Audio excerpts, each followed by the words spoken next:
Well, good morning, everyone, and welcome to Redeemer. If we haven't had a chance to meet before, my name is Ben Anderson, and I'm one of the pastors here, and it's so great to spend a little time with you this morning. Hey, before we jump into our sermon for today, just a few quick things that I don't want to miss.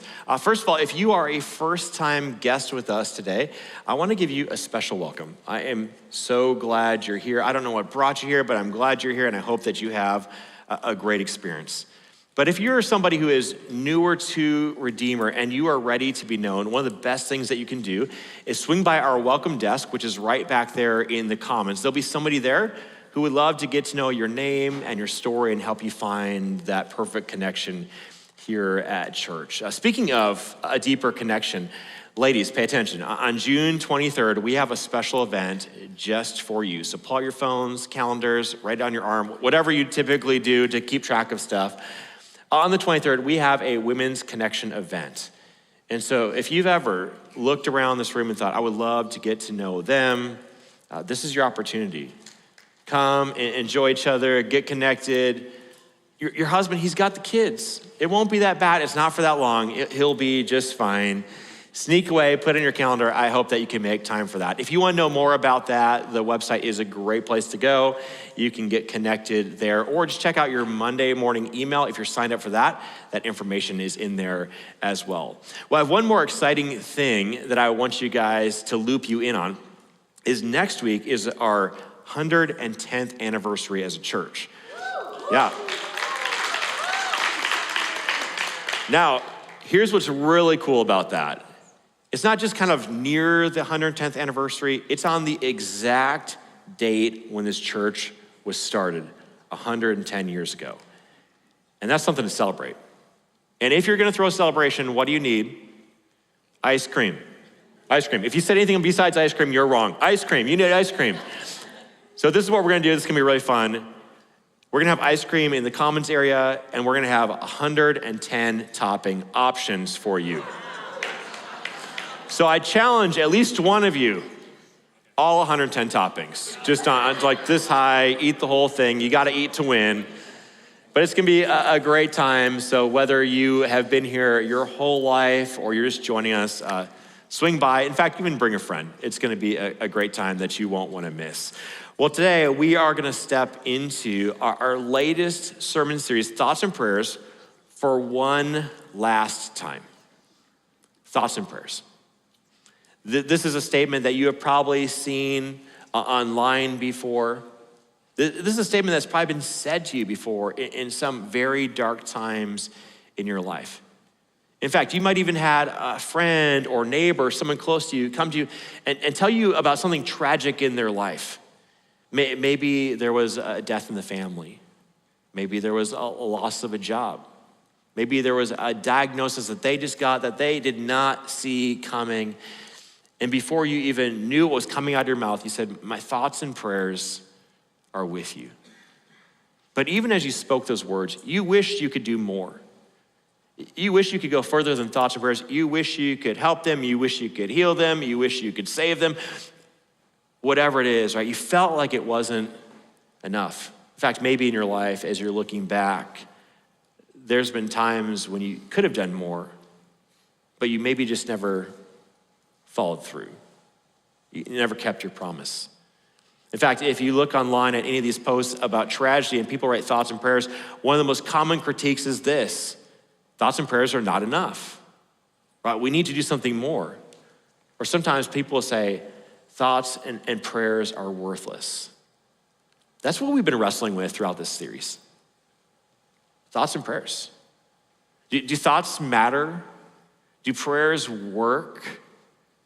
I mean, when do we do more? How do we do more? When are these times that we need to lean into action, and how do we pull that off? Well, the good news and bad news is this, is that tragedy is nothing new. It's been around since the beginning of the world. When sin entered into the world, what came with it is tragedy, right? Sin corrupted creation, sin corrupted the hearts of man, and as a result, we have tragedy after tragedy after tragedy after tragedy, right? That's the bad news. But the good news is this, and in the end, God's gonna solve that problem, right? When Christ returns, he's He's going to put all things right. Sin will be destroyed, and as a result, what will happen? No more tragedies. But in the meantime, what do we do with these moments in our life, these challenging times in our world? Well, the answer is we continue to care for the people around us. As followers of Christ, we have such an opportunity to limit the effects of sin in our world and to help people in the midst of their tragedy. In fact, this is nothing new. As we look in the Bible, we see this all over the Bible, and one of the people that we've been looking at in this series is a man by the name of Nehemiah, someone who faced a very significant tragedy and served people well along the way. Now, if you're new here for the first time in this series, let me give you a quick recap of what we've been talking about and what's been going on in Nehemiah's life. It starts off in the month of Kislev, which means nothing to me and probably nothing to you, but to give you a feel for what that is, it's about November or December when we're encountering him in this piece of history. We also find that he's in a place called the Citadel of Susa, which is a place where the kings of Persia would come and winter. So during the winter, the cold months, it's a nice place to be. So he's surrounded by luxury. Now, why is he there? It's not because he's the king, it's because he's working for the king. He's serving the king. And as he's there serving the king, his brother comes for a visit. Now, this isn't just any visit because his brother's coming from Judah. Probably specifically, he's coming from Jerusalem, which, by the way, would be about a 2 months journey at that time to get to his brother. So if he's coming, you know he's bringing something important, and that's exactly what happens. He gets his brother's ear and he says, there's a great tragedy going on in Jerusalem. I mean, it's incredibly challenging there, which would come as a shock to most people in that day and probably to Nehemiah because things should be going well there. I mean, before this time, the Jewish people were exiled by the Babylonians, but the Persians took over and they allowed the Jewish people to come back to Jerusalem. They rebuilt the temple, they instituted their law, right? It seems like everything was going good, but Nehemiah's brother said it's not going well. You see, we don't have walls, we don't have gates, and as a result, the people are coming in, they're taking our livestock, they're taking our crops. I mean, we're incredibly vulnerable. There's violence and threats of death, right? This is just a great tragedy. It's a big mess. Why was his brother there? He wants him to do something about it, right? This is the person who has the ear of the king. Now, here's what I think is so challenging about this story. It's challenging me, it'll probably challenge you, is that Nehemiah is not actually impacted outside of his brother about what's going on in Jerusalem, right? If Jerusalem continues to live in the way that it's living and feeling these vulnerable realities and this chaos and this tragedy in that place, it doesn't impact him, right? His life will be fine. Kind of reminds me of my life much of the time. Right, isn't it true we can flip on the TV, we can watch the news, and we can hear about the chaos in the world. There's war, and there's starvation, and there's disease, and there's these natural disasters that are going on. And we think about it for a moment. It bothers us for a moment. Maybe we even toss up a quick prayer like, God, watch over these people, and then we click off the TV, and we can just move on with our life. This is what Nehemiah could have done. But instead, what do we see? When his brother tells him the story, he is broken. He cries, right? He thinks about it. He cares about it. Do thoughts matter? Of course they do, because thoughts always lead to the next possible action. Because if you don't have thoughts, if you don't care, guess what? You're never going to act. But Nehemiah cares deeply. So what does he do next? I mean, does he act? Does he get a bunch of people together? Does he make a plan? Does he raise money? What does he do? No, as we learned last week, what he does next is shocking. It says in the Bible that he fasted and he prayed. In fact, all that sets up what we're going to talk about today in Nehemiah chapter 2. This is how it begins. In the month of Nisan, in the 20th year of King Artaxerxes. Now, if you were here last week, Isaac was preaching, and he said something that probably caught your attention. It definitely caught my attention. He said that Nehemiah prayed and fasted for 4 to 6 months. Now, where did he come up with that interesting information? Well, it's tucked in right here. Because when we first meet Nehemiah, what month is it? It's Kislev. It's November or December, somewhere in that area in our mindset. Well, Nisan is March and April. So at the longest, we're talking November to April, or we're talking December to March. That's 4 to 6 months. That is a long time to pray and fast. And that is a long time not to act. In fact, think about what Nehemiah's brother is probably thinking. I traveled 2 months journey to talk to my brother so that he would do something. I traveled 2 months back home. I'm still dealing with the chaos, and I haven't heard anything. It's not like they had a cell phone. It's not like they had email. I mean, he's just sitting in silence, wondering if his brother still cares or if it's just a show. I mean, what's Nehemiah doing? Is he ignoring it? Is he indifferent about it? Did he just get too busy with his life and surely his brother can just take care of it? Well, that's not what Nehemiah is doing at all. You see, what Nehemiah wants is he wants it to be the right action. He needs it to be the right action. He wants it to be God's will. And in the end, he needs it to be in line with God's will. You see, before we act, we need it to be in God's will. Because here's what's true. The only thing worse than no action is the wrong action. Maybe you guys have seen this said, maybe you've said it. Your silence speaks volumes. Sometimes people will say this to kind of guilt trip us into action because we didn't say something in the way that they wanted us to say it, in the time frame that they wanted us to say it. So we might have said this or heard this said to us, right? Your silence speaks volumes. What we're saying is, you need to act how I want you to act, when I want you to act, and if you don't do that, you're in the wrong. You see, in our modern culture, I think there's this tension that we live in that as soon as we hear about something, we have to respond like right now, even when we don't know the whole story. I mean, how many times have you seen a news article? How many times have you seen a video clip? How many times have you seen a photo and you didn't know the whole story, but just based off of that little snippet of information, you felt obligated to say something? You had to post something. You had to change your profile picture on your Facebook. You had to put the sticker on your car, or you had a bold conversation at the coffee shop. Like you were confident, you knew the whole story. And then about a week or two later, guess what happened? You found out there was more to the story. You found out there was a different camera angle that changed the narrative a little bit. Or you found out that photo was doctored by somebody who wanted you to think and believe the way that they think and believe. In fact, if you're a sports fan in the room, this happens to us all the time, doesn't it? We're watching our favorite sport and we are passionate about it. We got our drink, we got our chips, like we got our jersey on ready. And we're watching this game in full speed, like real time. And all of a sudden something happens. And we are convinced that person was fouled. We are convinced that pitch was a strike. We are convinced that they caught the football, and we're so upset, we lose our minds. We're screaming and yelling at the TV. Maybe we didn't throw our drink. Hopefully it's empty when we toss it, right? We're just completely upset. And then what happens 2 seconds later?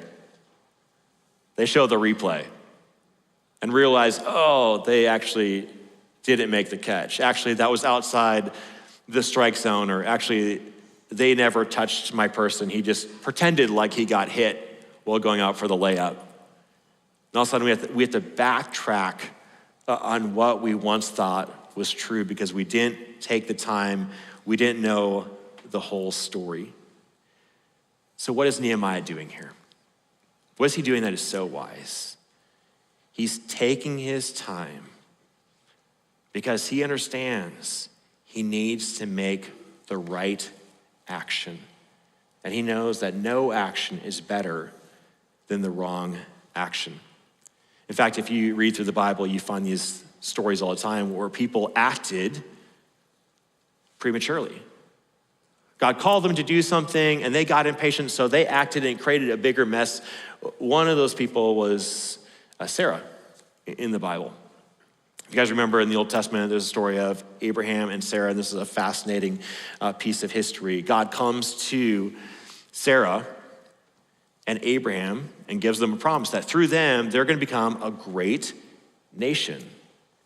Well, at this point in time, she's 65 years old. I mean, this is great news, but it's still shocking news at 65 years old. But then time passes. She doesn't see the promise fulfilled, and for 10 years, she waits, and she waits, and she waits, and she waits. Her trust in God begins to break down. She thinks, well, I need to take action. I need to do something myself. So what happens is she brings in her servant, Hagar. Hagar sleeps with Abraham, and they have a son. His name is Ishmael. Now, if you read the Bible, you know that this wasn't the plan that God originally had. It wasn't the plan that God had, period. Right, that comes later in a miraculous child. At 90 years old, Sarah gives birth to Isaac. Now, we actually feel this choice every day.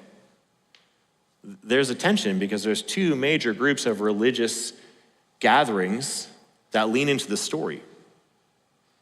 Both find their connection to this story in Abraham and Sarah, but through different sons. There's Isaac, who the Jewish people are connected to, and there's Ishmael, who Muslims are connected to. And in this choice, in this moment, there's ripple effects felt through history because of the impatience of Sarah. See, sometimes no action is better than the wrong action. And we take those wrong actions in our life, it does lead to ripple effects. So back to Nehemiah. Does he finally get around to doing something, to acting, to living this out? Well, this is what we read starting at the tail end of verse 1.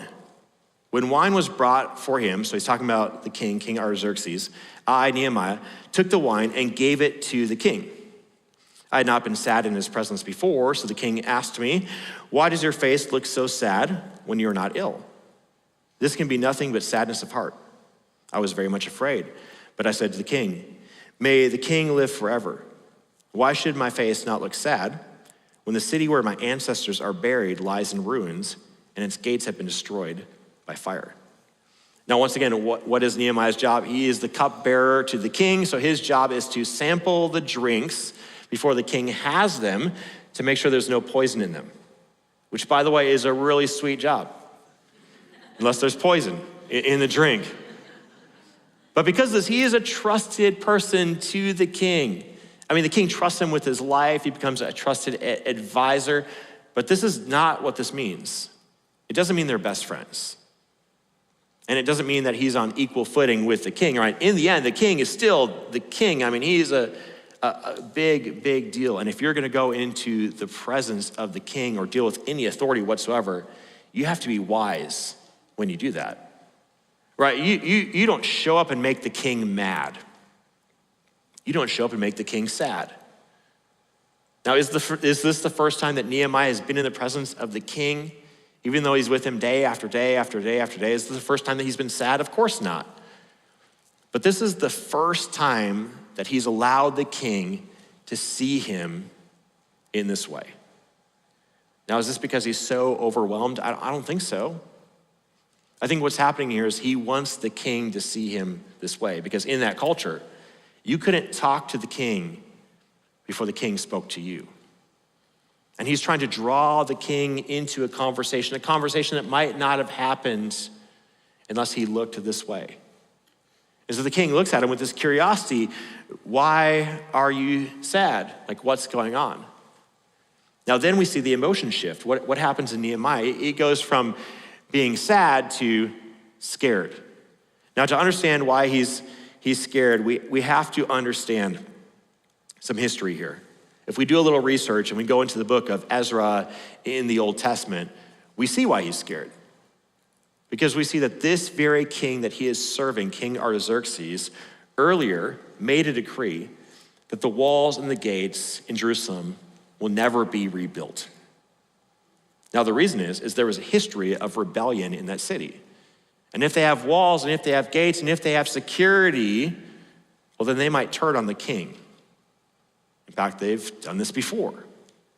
And so they came up with this idea that we're just not going to let them have walls. We're not going to let them have gates. So this is the choice of King Artaxerxes. So when Nehemiah brings this up, this is scary. Because how can he look? He can look like a traitor.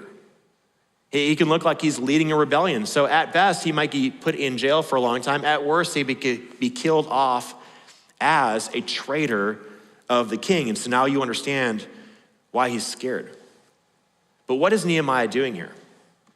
He's using the resources that God has given him to make an impact in this moment.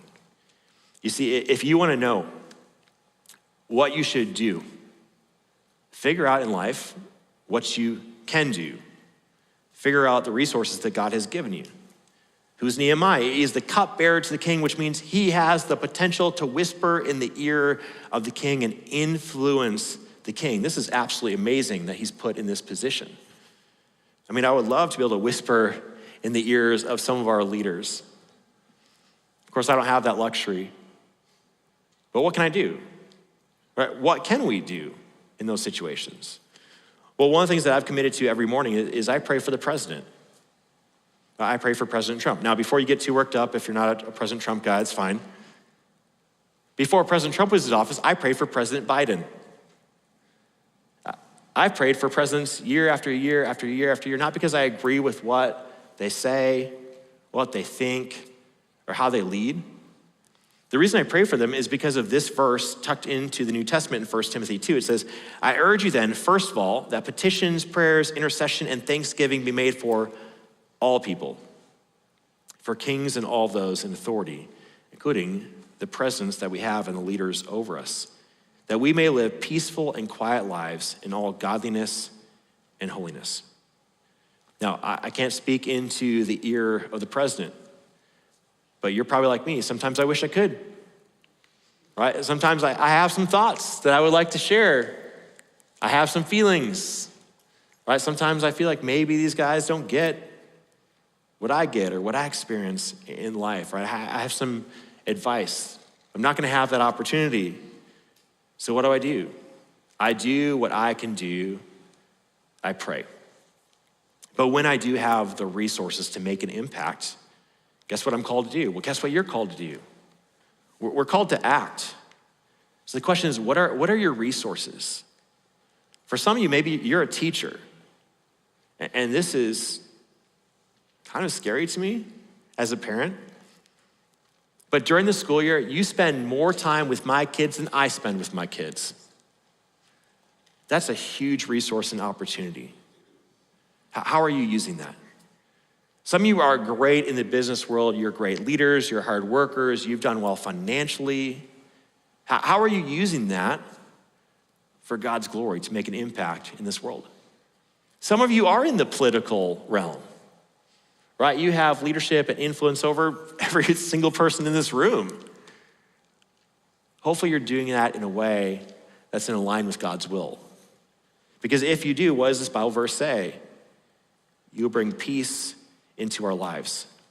But every single one of us, we have something, right? We have time, we have talent, we have treasure. These are the resources that God has given us, and he's given us all unique passions that point those things all connected to God's mission.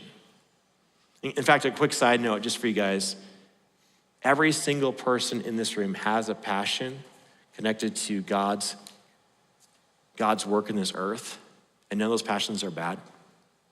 None of those passions are less than others.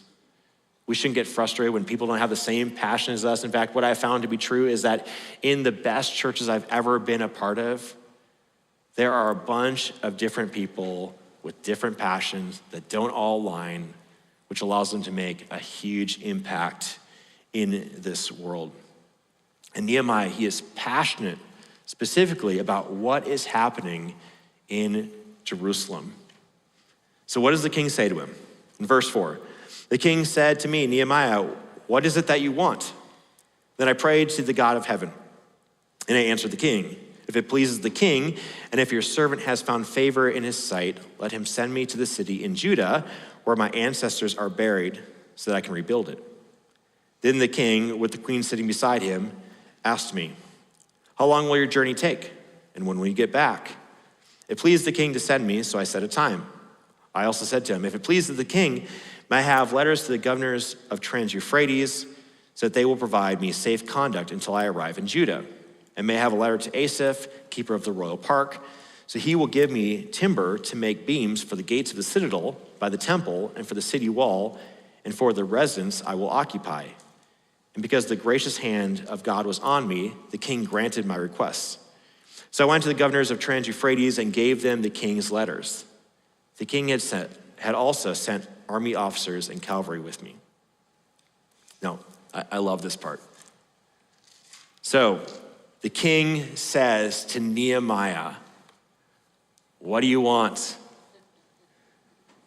Now remember, what has Nehemiah been doing before this? For 4 to 6 months, fasting and praying and thinking about this moment.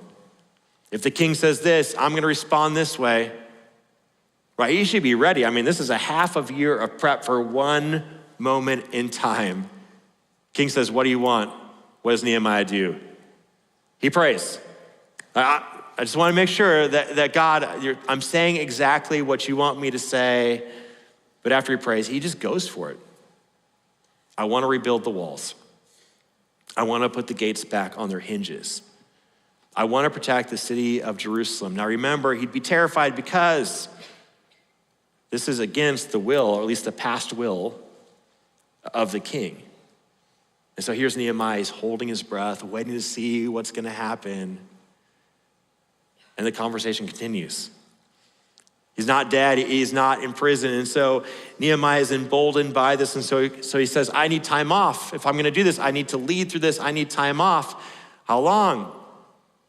Doesn't say. The answer is a long time. He's got to rebuild a wall that's 2.5 miles around, 15 plus feet tall, 9 feet wide. Right, this is a long time. In fact, we know it's gonna be a long time because what does he say?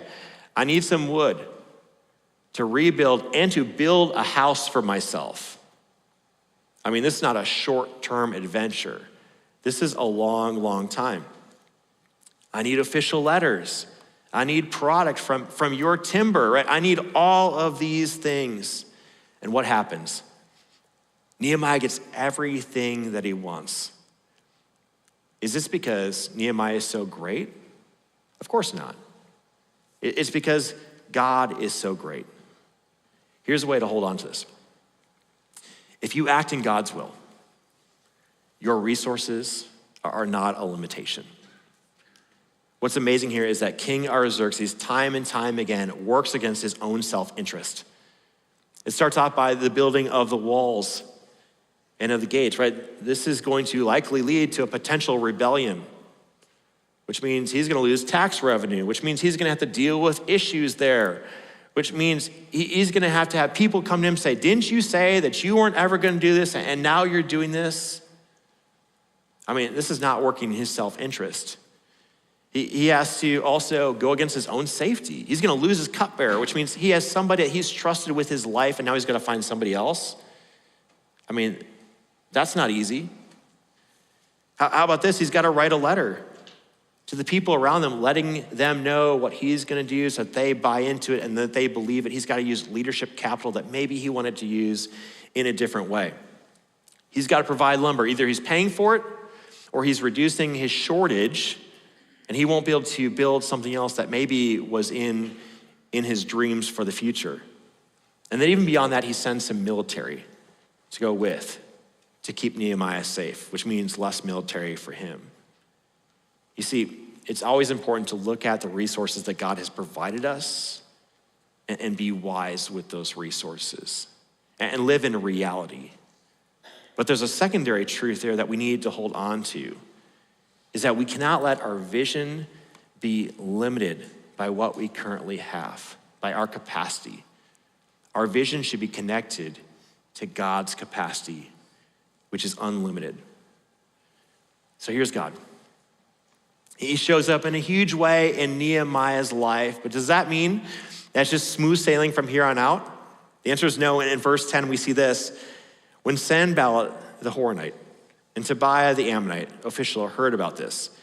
They were very much disturbed that someone had come to promote the welfare of the Israelites.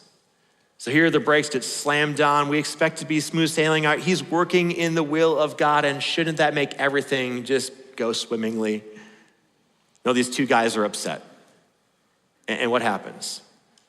They question him. Did the king really give you permission? Yeah, the king really gave me permission. They keep building the wall. And then they start making fun of him. They keep building the wall. And they start giving him threats of violence. And so half the people are now building the wall and half the people are protecting the wall.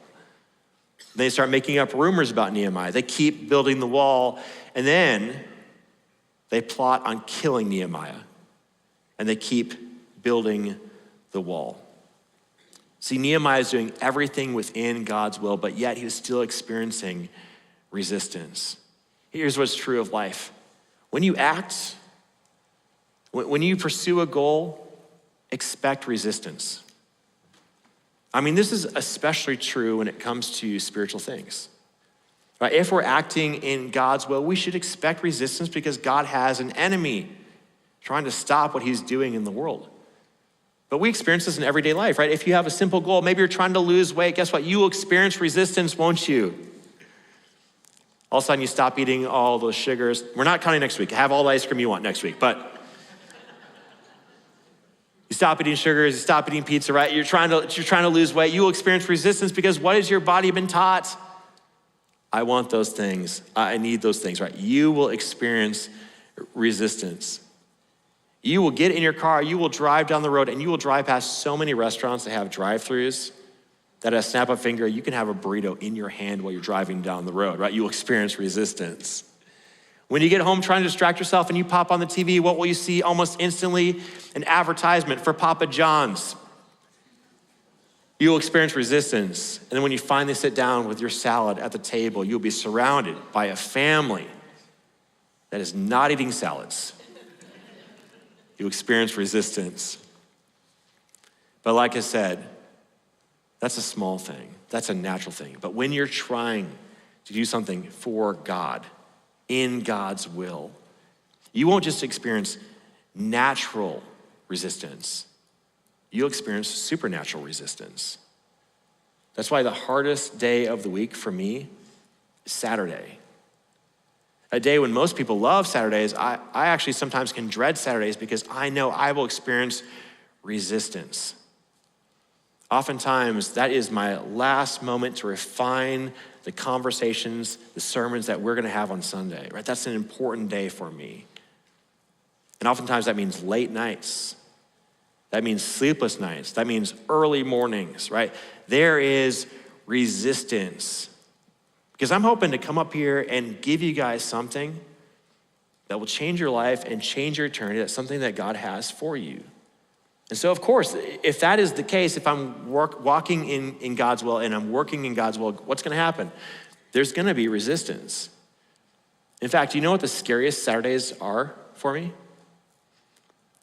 When everything goes really well.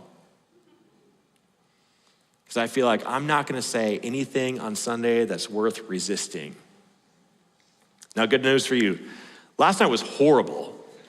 Stayed up late, couldn't sleep, got up early, so hopefully there's something here for you today.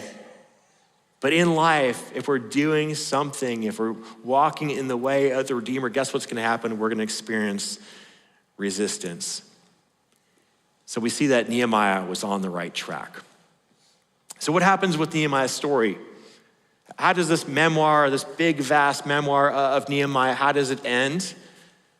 Well, he works through all this resistance, and in the end, they build the wall in 52 days. Now think about that. He prays and fasts for 4 to 6 months, and he builds the wall in less than 2 months. This is nothing short than an act of God. In fact, that's how the people saw them. The people saw it as an act of God, and they turned their hearts and their minds to God in this moment. This was miraculous. It changed their lives, and it changed their eternities. But what if Nehemiah didn't act? What if he hurt his brother? What if he shed a tear or two? What if he prayed for a season and just kind of moved on because he had other stuff he was busy with? He was serving the king. What if that was the case? Well, the answer is the wall wouldn't have been rebuilt. The people still would have been experiencing tragedy. We would have never heard of the story of Nehemiah. There would be no book in the Bible recorded as Nehemiah, simply because he wouldn't have done anything about it. It wouldn't be a story worth telling. But what is the story that people tell about you? Is it a story of inaction? They pray, maybe. They think about it, maybe, but they never get to the point of doing something about it. Or maybe it's the story of acting outside of God's will. You get impatient. It's the wrong action. You hear a story or you see a picture and you're like, I've got to act. And then you go and do something and you actually make a bigger mess because you didn't seek God first. You missed that crucial step of praying and trying to figure out God's will. Or maybe the story that people will tell of you or begin to tell of you is this. This is somebody who listens. This is somebody who cares. This is somebody who spends time in prayer, truly trying to seek God's will. How should I respond in this moment? And they are somebody who also acts. They lean in, they step in, they cared, and they made an impact. See, those are the stories that change lives. Those are the stories that change communities. Those are the stories that change nations. Those are the stories that change the world. Most importantly, those are the stories that change people's eternities. Let's pray. Dear Heavenly Father, thank you for your word. Thank you for these stories recorded of your people leaning into tragedy, caring about people going through tragedy, even when it wasn't going to impact them. But Lord, we're so grateful for people like Nehemiah who have cared, who have prayed, who have responded. Some of those people we felt in our own lives, and we've experienced the benefit of it, Lord. But we also want to be those types of people. Lord, may we be a people of intentionality, that we listen, that we care, that we pray, and not just promise to pray, Lord, but actually pray with intentionality. And then, Lord, when the moment is right, even if we have to wait longer than we would expect, may we respond, may we act, and may we love people well. We pray this all in your mighty name.